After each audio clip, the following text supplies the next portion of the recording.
Meeting ಆಯಿತು. ಕಳೆದ 3-4 ತಿಂಗಳಿಂದ ನಾನು 2-3 ಸಾರಿ ರಿಕ್ವೆಸ್ಟ್ ಮಾಡಿದ್ದೇನೆ ಅಲ್ಲಿ ಡೆಲ್ಲಿನಲ್ಲಿ ನಮ್ಮ ಇಲಾಖೆ ಬಗ್ಗೆ ಮಾತಾಡಲಿಕ್ಕೆ. ಅವರು ಸಹ ಇನ್ವೈಟ್ ಮಾಡಿದರು, ಬಟ್ ಆದರೆ ಟೈಮ್ ಇಬ್ಬರದ್ದು ಕೋರ್ಡಿನೇಷನ್ ಆಗಿರಲಿಲ್ಲ. ಸೊ ಇವತ್ತು ಶಿವಮೊಗ್ಗ ಪ್ರೋಗ್ರಾಮ್ ಇರೋದ್ರಿಂದ ಅವರೇ 3 ಜನ ಮಂತ್ರಿಗಳನ್ನ ರೆವಿನ್ಯೂ ಮತ್ತು RDPR ಅಗ್ರಿಕಲ್ಚರ್ ಭೇಟಿ ಮಾಡೋಣ ಅಂತೇಳಿ ಒಂದು ಹಾಫ್ ಆನ್ ಅವರ್ ಟೈಮ್ ಕೊಟ್ಟಿದ್ದೆ. ಸೊ ನಮ್ಮ ಇಲಾಖೆಯಿಂದ ನಾವು ಏನು ಈಗ ಆಲ್ರೆಡಿ ವಿಡಿಯೋ ಕಾನ್ಫರೆನ್ಸ್ ಮೂಲಕ ನಾವು ಮಾತನಾಡಿದ್ದು ಮತ್ತು ಮೆಮೊರಂಡಮ್ ಕೊಟ್ಟಿದ್ದು ಅದೆಲ್ಲನೂ ಇವತ್ತು ಪ್ರೆಸೆಂಟೇಷನ್ ಮಾಡಿ ರಿಕ್ವೆಸ್ಟ್ ಮಾಡಿದ್ದೀವಿ. ಪಾಸಿಟಿವ್ ಆಗಿ ಹೇಳಿದ್ದಾರೆ. ಇದರಲ್ಲಿ ಮುಖ್ಯವಾಗಿ ನಾವು ಜೋಳನ MSPನಲ್ಲಿ ಖರೀದಿ ಮಾಡಲಿಕ್ಕೆ ಖರೀಫ್ನಲ್ಲಿ ಮಾತ್ರ ಅವಕಾಶ ಇದೆ, ರಬಿನಲ್ಲಿ ಅವಕಾಶ ಇಲ್ಲ. ರಬಿನಲ್ಲೇ ಜಾಸ್ತಿ ಬೆಳೆಯೋದು, ಜಾಸ್ತಿ ಏರಿಯಾ ಕವರ್ ಆಗೋದು. ಹಾಗಾಗಿ ಅದನ್ನು ಇಂಪ್ರೂವ್ ಮಾಡಬೇಕು ಅಂತೇಳಿ ರಿಕ್ವೆಸ್ಟ್ ಮಾಡಿದ್ವಿ. ಮೇಜರಾಗಿ ನಾವು ಇರ್ತಕ್ಕಂಥ ಒಂದು 20 ಪಾಯಿಂಟ್ ವಾಟರ್ ಶೆಡ್, ಅಗ್ರಿಕಲ್ಚರು ಮತ್ತು ಯೂನಿವರ್ಸಿಟಿ ಕೇಳಿದ್ವಿ. ಅದರಲ್ಲಿ ಭಾಳ ಇಂಪಾರ್ಟೆಂಟನ್ನು ಹೈಲೈಟ್ ಮಾಡಿ ಕೇಳಿದ್ದೀವಿ. ಅದ್ರ ಜೊತೆಗೆ ರೈತರದ್ದು 7 ಇಯರ್ಸ್ ಏನಿಂದ ನಾವು ಮೆಕಾನಿಸಮ್ಲಿ ಕೊಡ್ತೀವಿ, ಅದನ್ನು 5 ಇಯರ್ಸ್ಗೆ ರೆಡ್ಯೂಸ್ ಮಾಡಬೇಕು ಅಂತ ಹೇಳಿದ್ದೀವಿ. ಇನ್ನೊಂದು ನಮಗೆ ಆನೆಕಲ್ಲಲ್ಲಿ ಒಂದು 20 ಎಕರೆ ಜಾಗ ಇದೆ.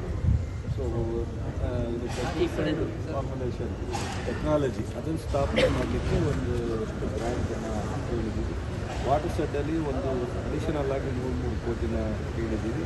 ಹಾಗೆ ಇನ್ನೊಂದಷ್ಟು ಮೈನರ್ ಮಿಲೇಟನ್ನು MSPನಲ್ಲಿ ಇನ್ಕ್ಲೂಡ್ ಮಾಡಬೇಕು ಅನ್ನೋದು ನಮಗೆ ಮುಖ್ಯವಾಗಿ. ಸೊ ಜೊತೆಗೆ ನಮ್ಮ ಈ ಅಗ್ರಿಕಲ್ಚರ್ GTVKನಲ್ಲಿ centre excellency in agriculture engineering ಟೆಕ್ನಾಲಜಿನ ಇಂಟ್ರೊಡ್ಯೂಸ್ ಮಾಡಬೇಕು. ಹೀಗೆ ಇನ್ನೂ ಒಂದು 10 ಪಾಯಿಂಟ್ಸ್ ರಿಕ್ವೆಸ್ಟ್ ಮಾಡಿದ್ದೀವಿ. ನಾವು ಅದನ್ನು ಪಾಸಿಟಿವ್ ಆಗಿ ಹೇಳಿದ್ದಾರೆ. ನಾನು ಅವ್ರು ಹೇಳೋ ಸಂದರ್ಭದಲ್ಲಿ ನಮಗೆ ಗಮನಕ್ಕೆ ಬಂದಿತ್ತು, ರಾಜ್ಯ ಸರ್ಕಾರ ನಾವು ಕೊಟ್ಟಿರ್ತಕ್ಕಂಥ ಗ್ರ್ಯಾಂಟನ್ನು ಖರ್ಚು ಮಾಡಿಲ್ಲ, ಹಾಗಾಗಿ ನಾವು ಇದು ಮಾಡಲ್ಲ ಅಂತ. ಬಟ್ ನಾವು ಅಲ್ಲಿ ಡಿಸ್ಕಸ್ ಮಾಡಿದ್ವಿ. ಕಳೆದ ಬಾರಿ ನಮ್ಮ ಅಗ್ರಿಕಲ್ಚರ್ ಡಿಪಾರ್ಟ್ಮೆಂಟ್ನಲ್ಲಿ 99.9 ಮಾಡಿದ್ರು. ಅವರು ಇನ್ ಜನರಲ್ ಆಗಿ ಹೇಳಿದ್ದಾರೆ, ನಾಟ್ ಫಾರ್ ಪರ್ಟಿಕ್ಯುಲರ್ಲಿ ಅಗ್ರಿಕಲ್ಚರ್ ಹೇಳಿಲ್ಲ. ನಾವು 4 ಇನ್ಸ್ಟಾಲ್ಮೆಂಟ್ನು ಖರ್ಚು ಮಾಡಿ ಅಡಿಷನಲ್ಲಾಗಿ 297 ಕೋಟಿನ ಲಾಸ್ಟ್ ಟೈಮ್ ತೊಗೊಂಡಿದ್ದೀವಿ. ಈ ಬಾರಿನೂ ಸಹ ನಾವು ಅವ್ರೇನು ಇನ್ಸ್ಟಾಲ್ಮೆಂಟ್ ಇದೆ ಅದನ್ನೆಲ್ಲನೂ ಎಕ್ಸ್ಪೆಂಡಿಚರ್ ಮಾಡಿ ಹೆಚ್ಚುವರಿಯಾಗಿ ಕೇಳ್ತಾ ಇದ್ದೀವಿ. ಸೊ ಮತ್ತು ಅಡಿಷನಲ್ಲಾಗಿ ಯಾವ್ಯಾವ ಸ್ಕೀಮಿಗೆ ನಾವು ಈ ಆತ್ಮ ಇದರಲ್ಲಿ ಮೊದಲು ತಾಲೂಕು ಕಡಿಮೆ ಇತ್ತು, 124 ತಾಲೂಕು. ಅವತ್ತಿದ್ದಂಥ ನಮ್ಮ ಅಸಿಸ್ಟೆನ್ಸು ಇವತ್ತು 230 ತಾಲೂಕಾಗಿದೆ. ಹಾಗಾಗಿ ಹೆಚ್ಚು ಮಾಡಬೇಕು ನಂಬರ್ ಅಂತ ಹೇಳಿದ್ವಿ, ಅದನ್ನು ಒಪ್ಕೊಂಡಿದ್ದಾರೆ. ಸಾಕಷ್ಟು ವಿಚಾರ ಮಾಡಿದ್ವಿ ಮತ್ತು ಡೆಲ್ಲಿಗೂ ಬನ್ನಿ ಅಂತ ಹೇಳಿದ್ದಾರೆ.